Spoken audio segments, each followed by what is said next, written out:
Hello, students. Today we are talking about the over and under equation construction in math. This is really common in advanced math, in calculus and upper geometry levels. It's also a format that is useful, and you'll start seeing kind of the remnants of it or the simplest forms of it even in second and third grade math. So it's going to carry you throughout the lifespan. Your book is going to address this in later chapters with those advanced math concepts. And today I want to come at it from a different angle. So be sure that you read your book closely, look at all of the examples and exceptions that they give you, but it may feel like it's really a lot. And so I want to simplify it down into a process that will work across the board. So I like to think of modified expressions as a 5-step process that will effectively let you read anything in these complex formats. It'll let you write things in these complex formats, and then I'll show you the common exceptions that we use for the short form as well. So our 5 steps are that we start with the multi-purpose indicator before whatever expression is being modified. Then we write whatever the expression is. This is the main thing. This is the variable or the number that has something above it or something below it. Then we put the symbol that tells us which direction we're moving, either moving above or directly below. The fourth thing will be whatever that modifying symbol is. So if there's an arrow over it, we put the arrow there. If there's a line or a bar over it, we'll put the bar there. If there's another shape over it, we put that shape there. Whatever it is that's going above or below our main expression. And then at the end, we have to terminate it. And terminating it tells us that we're done with the whole modified thing, the letter and whatever is above and below it, and we're moving forward in the equation. We're done with that modification. So some books like to take this in a template format, and they'll give you kind of 2 fill in the blanks and show you if you are dealing with an expression that's modified above, you want to have that .5, put whatever your expression is, the directly above symbol, which is dots 1, 2, 6, then whatever the modifier is, whatever shape is directly above it, and then your terminator. And you'll notice throughout this handout, I have color-coded things, and I didn't color-code them based on the equation like I did on the fractions worksheet. This time, it's color-coded based on that 5-step process. So you can see which components are brailled for that piece of the step. There's also a template for the modifier below that is going to show you, again, the .5 to start, then whatever the expression is.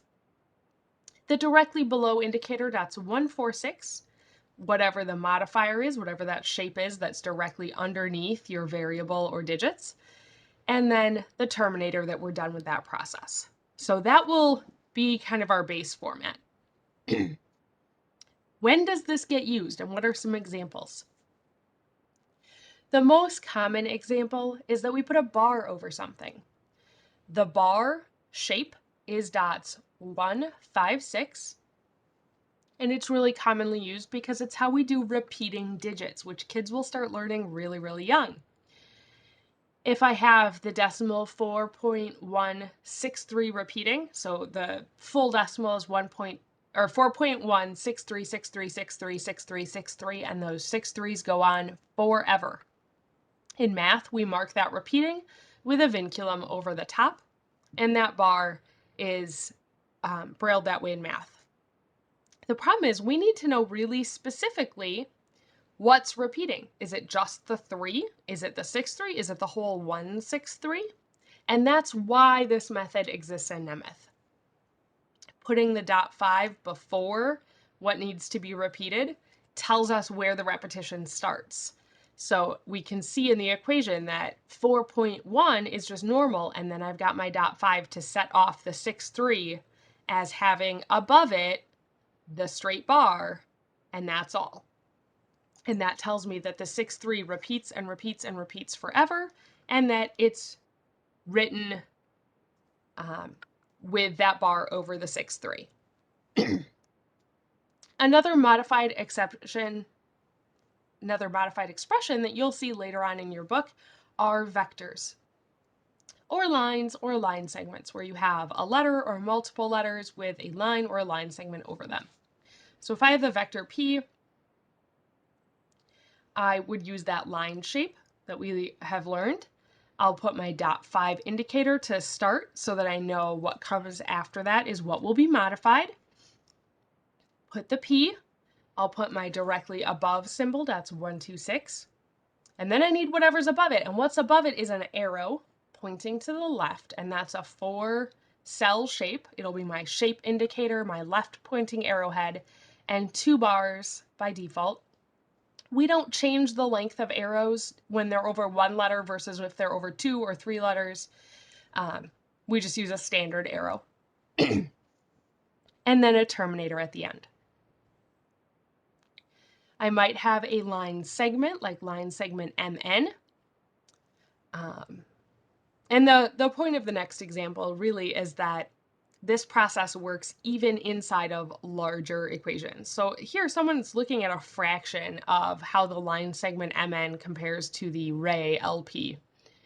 Which is funny because I don't know that you can divide by infinity, but let's play along. We would start our fraction, then start our modify a shape, MN, because that's what's got the bar over it. Directly over, it's a bar. I don't need to say 2 bars because it's across 2 letters. It's just a bar that's over all of those things because I had my .5 to show how far it applied. Bar over it and terminate. Then I can do my fraction line. And in the denominator, there's another modified expression. No problem. A new .5 starts that. LP, directly over, my single direction arrow, and my terminator, and then I have to close my fraction. Remember that equations are nested, so something that opens first closes last. Something that opens inside closes inside. That's what nested means. Keep your order straight. There is, of course, a contracted form of this because all 5 steps would be a little much for some of our repeating numbers. Thanks to 1/3, it's pretty common for a single decimal to repeat a lot. So 4.6 repeating, we would not start the .5 before the 6, right? The 6, say directly above, put the bar, and terminate it. Because this is really the most common way to modify an equation, is to put a bar over just one number.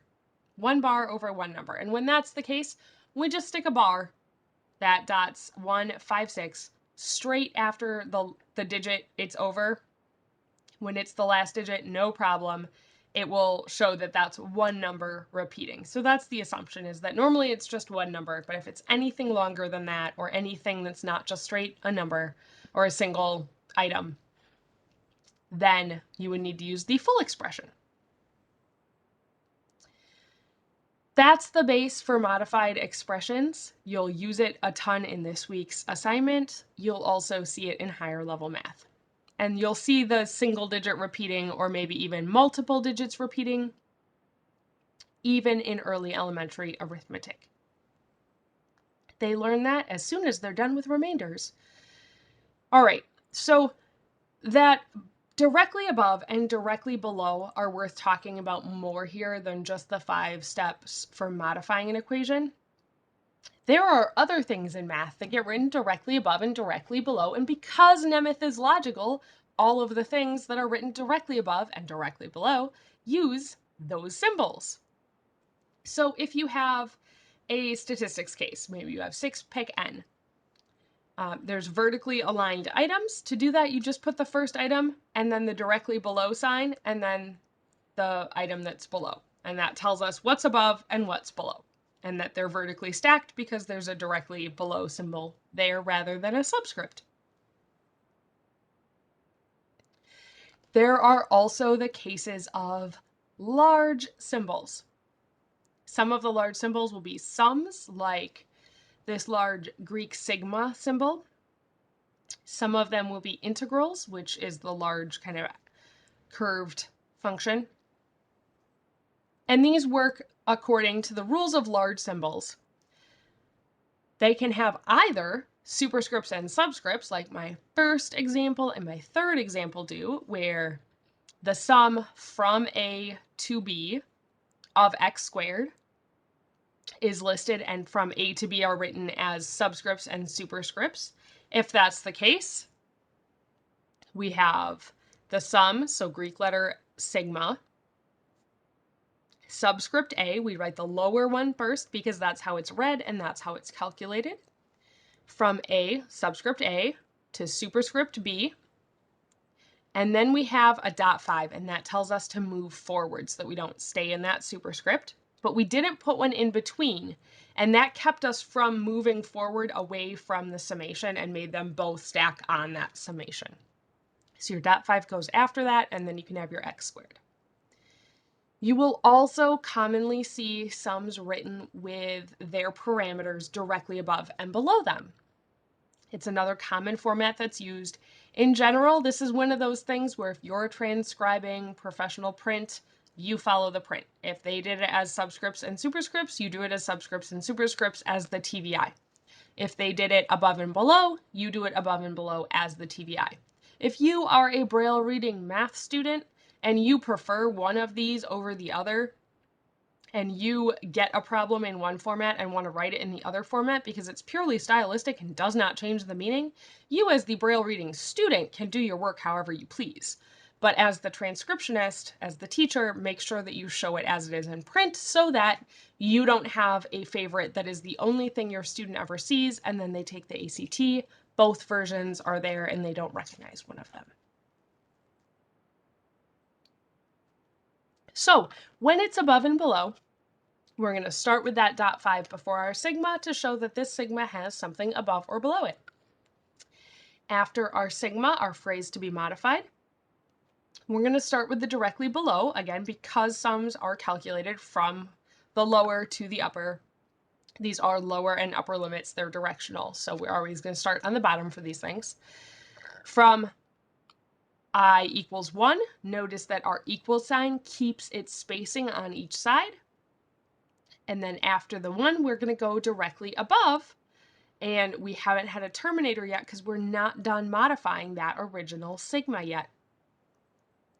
Go directly above, put the n that's on top, and that's where our terminator goes. Then we're done with our sigma expression, and we can move on with our equation here being a sub I. The integrals work the same way. The integral symbol is dots 2, 3, 4, 6. It's kind of like a the contraction, and it also might have subscripts and superscripts used to show it. So subscript -10, superscript 5, terminate that with a dot 5 to move us forward, that multi-purpose indicator to kick us out of the superscript before our x cubed. If, however, it's written directly above and below, which is a thing that happens in math, then we need to modify our integral. So dot 5, integral is what's being modified. Directly below is the -infinity. Directly above is infinity, so we're calculating the area under this curve for the entire existence of this curve. Terminate it, then give the curve, the graph line to be considered, which is x to the power of 6 in this case. So there's your examples, all the ways that the over and under symbol get used. The most common one you're going to see is just the shorthand where you're just putting a bar after a number and your student needs to learn to read that as the bar being above the number. And the long form where you say which numbers it's over, have a couple of digits it applies to, and then you specifically say directly above that is a bar with a terminator. I hope this gives you a framework to understand the examples are. I encourage you to go back and read your chapter again now that you have that framework in place and compare how every example they're giving you either fits into the 5-step approach, fits into the simplified contracted form where you just do a bar, or uses directly above and below on other expressions. Happy brailing!